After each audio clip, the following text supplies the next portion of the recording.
দীপা সেনগুপ্ত বাড়ি থেকে বেরিয়ে গেলেও সে ওই রুডি এবং কুন্তলাকে ছাড়বে না। তাদেরকে তাদের পাপের জন্য যোগ্য শাস্তি সে দিয়েই ছাড়বে। এজন্য সে পরিকল্পনা করে। সে পরিকল্পনা অনুযায়ী লাবণ্য সেনগুপ্তকে ফোন করে এবং তাকে সেনগুপ্ত বাড়িতে আসতে বলে। তো বন্ধুরা, লাবণ্য সেনগুপ্ত তো বেঁচে ছিল না, তাহলে লাবণ্য সেনগুপ্ত কোথা থেকে এলো? হ্যাঁ বন্ধুরা, যদি তোমরা জানতেই চাও যে লাবণ্য সেনগুপ্ত কোথা থেকে এলো, তাহলে সম্পূর্ণ ভিডিওটি দেখতে হবে। বিস্তারিত জানতে আমাদের সঙ্গেই থাকো। দীপাকে অপমান করে সেনগুপ্ত বাড়ি থেকে বের করার পরে দীপা কাউকে ফোন করে। সে মনে মনে প্ল্যান সাজায় যে লাবণ্য সেনগুপ্তর উপরে কেউ কথা বলতে পারে না সেনগুপ্ত বাড়ির। তবে লাবণ্য সেনগুপ্ত তো বেঁচে নেই, তাহলে কি উপায়? উপায় একটাই, সে চারুকে লাবণ্য সেনগুপ্ত সাজিয়ে সেনগুপ্ত বাড়িতে পাঠাবে। লাবণ্য সেনগুপ্তই পারবে ওই রুডি এবং কুন্তলাকে সাহায্য করতে। সে তার প্ল্যান অনুযায়ী চারুকে ফোন করে। চারু তো প্রচন্ড খুশি হয়ে যায়, তার এইচজি তাকে ফোন করেছে। চারু দীপাকে জানায়, এইচজি তোমাকে কোনো সাহায্য করতে পারলে আমি নিজেকে ধন্য মনে করব। তোমার জন্য আমি সব করতে পারি। আমি নিজের সর্বোচ্চ দিয়ে চেষ্টা করব, নিজেকে লাবণ্য সেনগুপ্ত সাজাবো। তোমার যারা ক্ষতি করতে চাইছে তাদের কাউকে আমি ছেড়ে কথা বলবো না, প্রত্যেককে শাস্তি দেবো, আর লাবণ্য সেনগুপ্ত সেজেই তাদেরকে শাস্তি দেবো।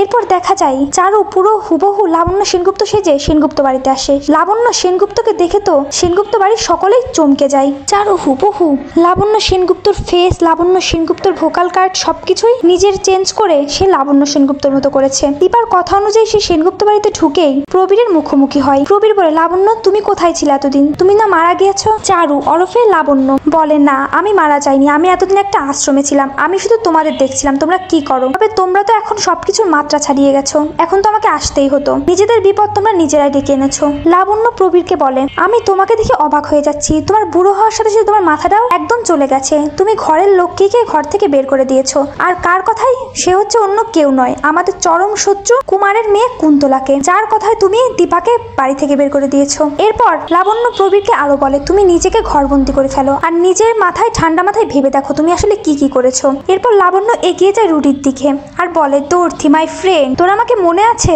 রুডি তো জীবিত লাবণ্যকে তো সামনে দেখে অবাক হয়ে যায়। রুডি আর কুন্তলা তো জীবিত লাবণ্যকে দেখে পুরোই শকড হয়ে গেছে। তো বন্ধুরা, এখন কি মনে হয় লাবণ্য কি পারবে ওই রুডির আসল রূপ সকলের সামনে আনতে? তোমাদের কি মনে হয়? কমেন্ট করে জানিয়ে দাও তোমাদের মতামত। আর চ্যানেলে নতুন হয়ে থাকলে অবশ্যই চ্যানেলটি সাবস্ক্রাইব করে রাখবে।